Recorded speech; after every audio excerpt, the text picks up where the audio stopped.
I'm Ralph Walter, Spokesman-Review. Back in 2018, we launched a series called The Great What If. Stories that explored alternate endings to real-life sporting events. What if the Supersonics had stayed in Seattle? What if the Spokane Indians had remained a AAA farm team? This past week, the 2020 sports season became the greatest what if of all, and unfortunately the most painful. For the athletes, for the coaches, for the fans, for all of us. We'll never know what might have happened if the Gonzaga men's and women's basketball teams had received a chance to play in the front of the hometown fans. For the men, among favorites for a national championship, playing in Spokane might have provided the springboard needed to launch the Zags toward that elusive title. What if the Eastern Washington men's basketball team, on the verge of just its third NCAA trip, earned the shot at being America's next Cinderella? Or if the Idaho women could have returned to the NCAAs for the fifth time? The Whitworth men were set to play in the Sweet 16 of the Division III tournament and seemed to be peaking at the perfect time.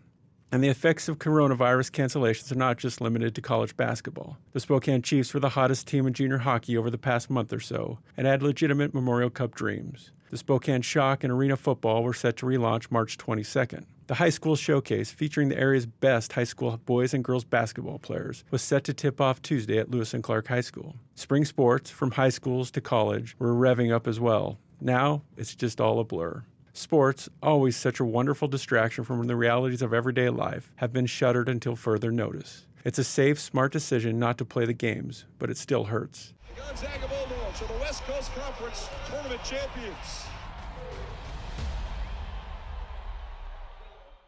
Athletes from all ages, from all backgrounds, now wonder, what if? By not being able to tell these stories, we feel a sliver of the same regret here at the Spokesman-Review.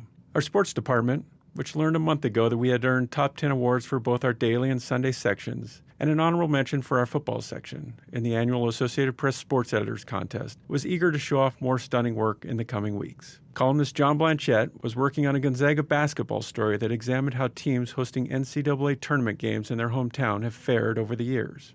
Jim Meehan was piecing together a deep look through the years at Gonzaga's history at the Spokane Arena. Local artist Chris Bovey, known for his Spokane-inspired prints, had produced a dazzling piece of artwork that celebrated Gonzaga's hometown roots. It's so good we decided to share it with readers now. Jim Allen had begun working on a story looking at possible scenarios for the Gonzaga women. Ryan Collingwood was set to follow Eastern basketball, and we had Theo Lawson and a handful of other writers on the desk staff, including copy editor Chris Derrick and web producer Tyler Grippy, ready to roll for the start of Thursday's NCAA tournament games at the Spokane Arena. Writer Dave Nichols was reaching out to players and coaches of spring sports and preparing for the high school showcase with deputy sports editor Madison McCord. Collingwood was working on an oral history of the Spokane Shock's 2008 championship season, and writers Kevin Dudley and Dan Thompson were gearing up for a potentially magical Chiefs run. Now, like the rest of Spokane, the rest of the world, we wait and hope. The Spokesman-Review sports section will be greatly reduced in the coming days to reflect the lack of games, but we will do our best to stay on top of the news when sports like baseball or the NBA or auto racing might resume. In the meantime, the newspaper rightfully turns its attention to those most affected, families touched by the virus, restaurant owners facing steep declines, service workers wondering what's next, and through it all, we'll daydream about the time when we can get back to playing games.